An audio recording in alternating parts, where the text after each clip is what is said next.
अंत में जब परिवार नियोजन की बात आएगी तो निरोध भी मुफ्त में ही देना पड़ेगा, है ना। ऐसा तुमने खुद पकड़ लिया बेटा।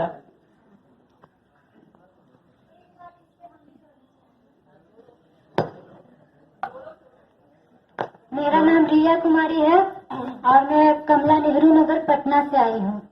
मैम, जैसे हर कुछ के लिए तो सरकार देती ही है, जैसे कि पोशाक का, छात्रवृत्ति, तो क्या मतलब 20 और 30 रुपये का ये बिस्तर नहीं दे सकते हैं? अच्छा, ये जो तालियां भी बचा रहे हैं, इस मांग का कोई अंत है? 20 और 30 रुपए का विस्पर भी दे सकते हैं, कल को जीन पैंट भी दे सकते हैं, परसों को सुंदर जूते क्यों नहीं दे सकते हैं, नर्सों को वो नहीं कर सकते। और अंत में जब परिवार नियोजन की बात आएगी तो निरोध भी मुफ्त में ही देना पड़ेगा, है ना।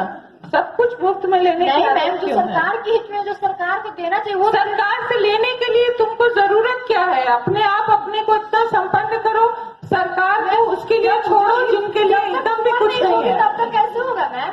क्या मतलब छोटा बच्चा है वो, जब तुम लोग छोटी बच्ची हो, हम छोटी नहीं है, बाकी तो जो है हमारे पीछे है।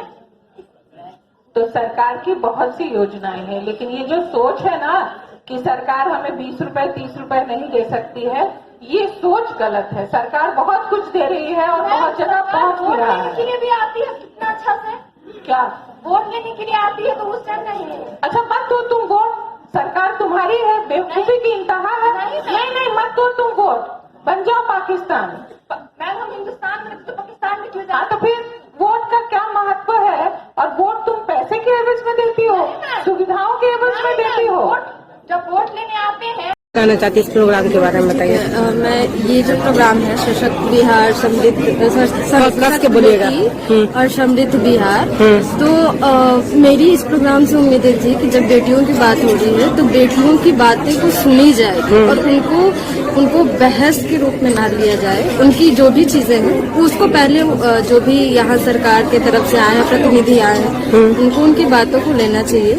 दूसरी बात है कि मैं यहाँ पे बहुत सारी चीजों के साथ आई हूँ, क्योंकि मैं मेरे साथ बहुत लड़कियां जुड़ी हुई हैं, तो मैं उनकी बातों को लेकर, अपनी बातों को लेकर आई हूँ। तो यहाँ जो भी बातें हो रही है वो एक वन वे में हो रहा है। जो प्रतिनिधि हैं वो अपने तरीके से सोच रहे हैं कि उनका कैसा बचपन रहा, उनकी कैसी जीवनी रही, और उन्होंने वो जिस क्षेत्र में है। आपको लगता है आपकी बातें नहीं ज्यादा सुनी गई? मुझे लग रहा है कि बेटियों की बातें नहीं सुनी गई। बेटियों की किसी की नहीं सुनी गई? नहीं सुनी गई, क्योंकि पैनल में भी जब बेटियां सवाल करी है तो उनको बताया। क्या आपको ज्यादा दिशा निर्देश दिया गया या आपको सब 10-8 टीचर मिलकर आप लोग को ही पढ़ा रहे थे? कैसा लग रहा था? मुझे लग रहा था कि दिशा निर्देश कम और टीचर ज्यादा बन रहे थे, क्योंकि हमें वो कह रहे थे आप ये करो, आप ये करो, आप ये करो। हमें एक दिशा निर्देश की जरूरत है, हमारे जैसे बेटियों की दिशा निर्देश की और मौकाओं की जरूरत है। मौकाएं हैं, लेकिन मौकाओं की पहुंच तक हम कैसे पहुंचेंगे उसकी भी जरूरत है। कि मौका तो आप निकाल देते हो, बहुत सारी चीजें स्कीमें आई हैं, लेकिन उस स्कीम तक कैसे पहुंचेंगी, हर बेटियां कैसे पहुंचेंगी, तो हर बेटियों को सोच करके बनाया जाए। और जब भी ऐसा प्रोग्राम कोई इवेंट ऑर्गेनाइज हो तो बेटियों के लिए ज्यादा जगह हो। यहाँ पे टीचर्स ज्यादा हैं, प्रतिनिधित्व ज्यादा है, वो अपनी बातें रख रहे हैं। बेटियों को बोलने का मौका कम देना, तो बेटियों की बात है तो बेटियां ही करें।